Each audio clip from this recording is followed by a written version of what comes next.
മഹാഭാരത രാമായണത്തിലുണ്ടായ ആ സംഭവങ്ങൾ, കഥകൾ, എഴുതിയ കാര്യങ്ങൾ ഇനി എത്ര യുഗം കഴിഞ്ഞാലും അതേപോലെ കഥാവതാരങ്ങൾ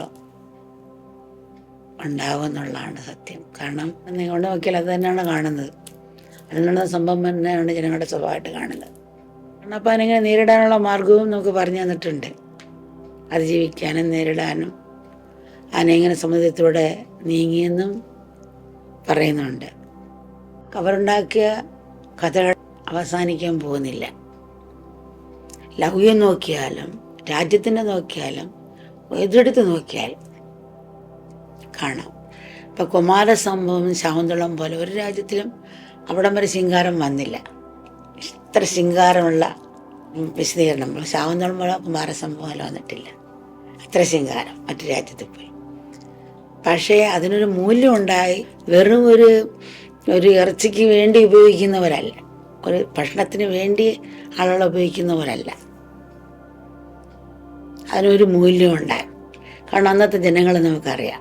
കടകളിൽ പോലും പോയാൽ നമ്മൾ സാധനം മേടിച്ച് ഇട്ട് കഴിഞ്ഞാൽ കുറച്ചുകൂടി അവർ ഇങ്ങോട്ടിട്ട് തരും. കടയിൽ നിന്ന് പോലും. വീട്ടിൽ നിന്നും അങ്ങനെ ചെയ്യാറുണ്ട്. നമ്മുടെ അമ്മ അങ്ങനെ പഠിച്ച കൊണ്ടുവന്ന് പാത്രത്തിൽ ഇച്ചിരി അങ്ങോട്ട് ഇട്ടിട്ടേ അളന്ന് കൊടുക്കുള്ളൂ അവരുടെ പാത്രത്തിന്. ഇപ്പം നമ്മൾ തിരിച്ചാണ്. ഇത്രയും പഞ്ചസാര വേണോ, ഒരു ചായ കൊടുക്കുക, ഇത്രയും തേയില ഇടണോ, ഇത്രയും പാല് വേണോ, ഇത്രയും തേയില വേണോ, എത്ര കുറയ്ക്കാൻ നോക്കുക, അങ്ങനെയാണ് ഇപ്പം. അന്നും ബിസിനസ് ചെയ്തിരുന്നു. അതിനൊരു മൂല്യം നിലനിർത്തിക്കൊണ്ടാണ് പോയിരുന്നത്. ഇന്ന് ആ മൂല്യം എന്നുള്ളതില്ല. ഒരു യന്ത്ര മനുഷ്യനെ പോലെ ഉപയോഗിക്കാൻ മാത്രം വേണ്ടി ഉണ്ടാക്കി വെച്ചിരിക്കുന്നു. ആ ഒരു രീതിയായിരിക്കുകയാണ്. പരസ്പരം ഉപയോഗിക്കുക എന്നുള്ള സ്നേഹത്തിൻ്റെ ഭാവം നമുക്ക് നഷ്ടപ്പെട്ടു. ആഗ്രഹം ഉണ്ടാക്കി നമുക്ക് ദുഃഖം ഉണ്ടാവും. വെയിലും മഴയും പോലെ, രാത്രിയും പകലും പോലെ നമുക്ക് പ്രശ്നങ്ങളുണ്ടാകാം. പിന്നെ ദേഷ്യവും ദുഃഖവും അമർഷവും ഒക്കെ നമുക്ക് വരാം. പക്ഷെ നമ്മുടെ മൗതയാണല്ലോ അതിന് കാരണം. വിരിയുന്ന പൂ വിരിഞ്ഞു, അതിൻ്റെ ഭംഗി ആസ്വദിച്ച് കൊഴിഞ്ഞപ്പോൾ അതുപോലെ സ്വീകരിക്കുന്നവരുടെ മനസ്സ് നമുക്ക് കിട്ടണം. ഈശ്വരൻ തന്നത് ഈശ്വരൻ എടുത്തു.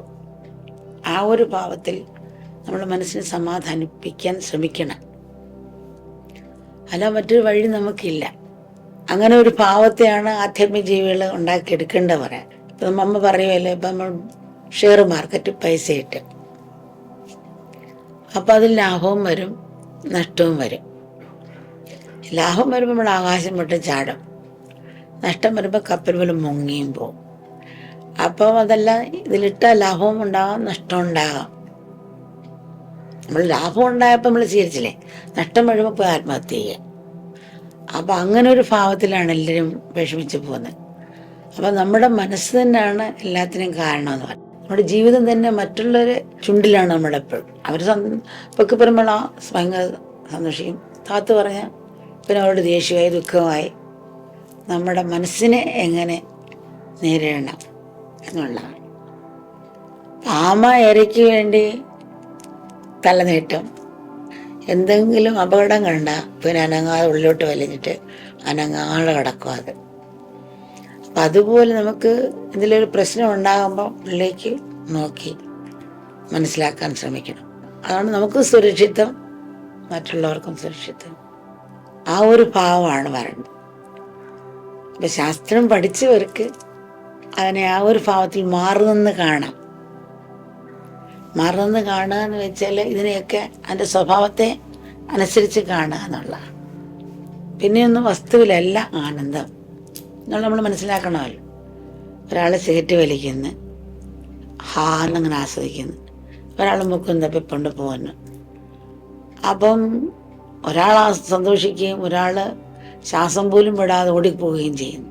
ഇതിലാണ് ആനന്ദം എന്ന് പറയുന്നത്. എന്ത് യുക്തിയുള്ളത്? അപ്പോൾ ചില പ്ലെയിൻ ശേഷമൊക്കെ പോകുമ്പോൾ കാണാം, ഇവിടെ വലിക്കരുതേ. പണ്ടൊക്കെ പ്ലെയിനിൽ പുറകുവശത്ത് സീറ്റ് വലിക്കുന്നതിന് ഒരു ഭാഗമുണ്ട്, ഇപ്പോൾ നിർബന്ധമായി വലിക്കരുതെന്നുള്ള. അപ്പോൾ എന്തായാലും ചിലർക്ക് ഇഷ്ടമില്ല എന്നുള്ളതുണ്ടല്ലോ. അപ്പോൾ മനസ്സ് എടുത്ത് ഇഷ്ടപ്പെട്ട് ചെയ്യുമ്പോഴാണ് ആസ്വാദനം ഉണ്ടാകുന്നത്. അപ്പോൾ മനസ്സാണ് സന്തോഷം തരുന്നതും ദുഃഖം തരുന്നതും. അപ്പോൾ ഇതിൽ ഈ ഒരു സ്വഭാവത്തെ മനസ്സിലാക്കി നമ്മളെപ്പോഴും മാറുന്നെന്ന് കാണുക എന്ന് പറയുമ്പം അതിനെ അടുത്തൊരു വീട്ടിൽ നടക്കുന്ന സംഭവം പോലെ. ഇപ്പം നമുക്ക് മൗതയില്ലാത്തൊരു വ്യക്തിയുടെ വീട്ടിൽ സംഭവിക്കുമ്പോൾ നമ്മൾ എങ്ങനെ അതിനെ നേരിടും? അതുപോലാണ് നമ്മൾ മാറുന്നതെന്ന് കാണുക എന്ന് ശാസ്ത്രം പറയാം. ശാസ്ത്രം മനസ്സിലാക്കുമ്പോൾ നമുക്ക് മാറുമെന്ന് കാണാൻ സാധിക്കും. നമ്മൾ രാവിലെ എഴുന്നേറ്റ് ധൈര്യമായിട്ട് തന്നെ പേപ്പർ എടുത്ത് വായിക്കും. എന്നെടുത്ത് ആക്സിഡൻ്റ് ഉണ്ടായി, ശരി, നോക്കി നല്ലോണം തന്നെ വായിക്കും. കാരണം മക്കളാരും യാത്ര പോയില്ല.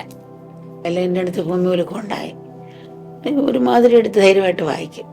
കാരണം മക്കൾ അവിടെ ആ സ്ഥലത്തില്ല, ബന്ധുക്കളാരും ആ സ്ഥലത്തില്ല. ബന്ധുക്കളെല്ലാം ഉണ്ടെങ്കിൽ ആദ്യം തന്നെ ഭൂമിയിൽ കാണും, എടുക്കുന്നതിന് പറക്കും എത്ര ഇങ്ങനെ വിളിക്കാൻ തുടങ്ങും. നമ്മുടെ മൗതയാണല്ലോ അതിന് കാരണം. ഇപ്പം മറ്റേക്കൊരു സംഭവം ഉണ്ടാകുമ്പോൾ നിങ്ങൾ മാറുന്നതുകൊണ്ട് എൻ്റെ എല്ലാ പ്രശ്നം തള്ളെന്ന് പറയുന്നില്ല. നമുക്ക് കാരുണ്യം വേണം. അന്ധനെ കാണും നോക്കി സഹതപിച്ചുകൊണ്ട് അന്ധന് യാതൊരു ഗുണവും കിട്ടാൻ പോകുന്നില്ല, വെളിച്ചം കിട്ടാൻ പോകുന്നില്ല. അപ്പം നമ്മൾ വഴികാട്ടിയാകാം. നമുക്കൊന്നും കൊടുക്കാനില്ലെങ്കിലും അവിടെ ചെന്നാൽ കിട്ടുമെന്നെങ്കിൽ പറയുന്നത് ഒരു വഴികാട്ടിയാണ്. അപ്പം അന്ധനെ നമ്മൾ റോഡ് കടത്താൻ സഹായിക്കുക. അതുപോലെ നമുക്ക് കാരുണ്യം വേണം.